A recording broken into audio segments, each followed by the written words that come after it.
very good, mag. Panabot sa mga paglapumakubo or mag pangatsit. Okay. So, very good. Ginatanan kay Kainshindi. Sa nga ako nag-discuss. Subong nga aga.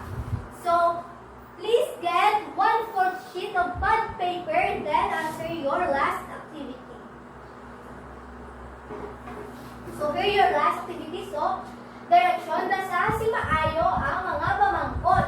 Isulat ang letra sa insakto nga sapat. So, I will give you 5 minutes to answer your work. So, answer quietly lang ha.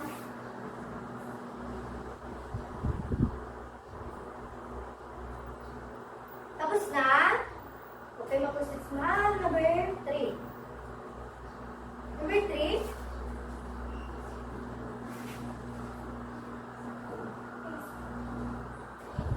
Tapos na? Okay, so, exchange your paper to your seatmate. Okay, so, ma-answer kita sa activity. So, number 1.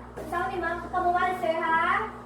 Hindi sa direksyon sa pagdaangat ng apekto sa mga air sac sa punta sa kalagyan sa hangin. So, anong answer? A, pneumonia. B, sulalog. C, dengue. D, bayuo. Yes? 12? Yes, the answer is letter A. So, chicken yung papel sa inyo nga, classmate. Number 2.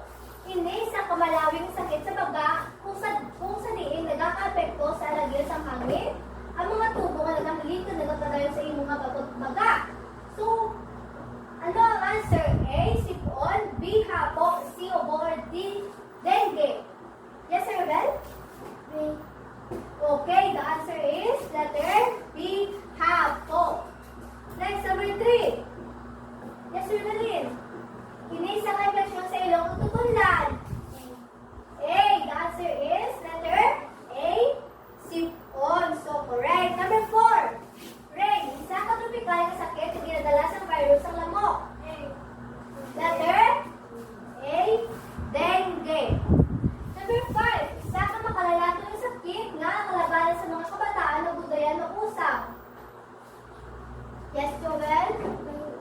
Yes, bye. You all letter A. So, who got perfect score?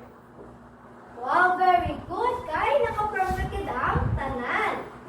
Susubong, before kita mag-end sa ating nga klase, may-ari ko danay nga ihatag sa inyo nga assignment. So, your assignment is directions. Aside from diseases that has been discussed,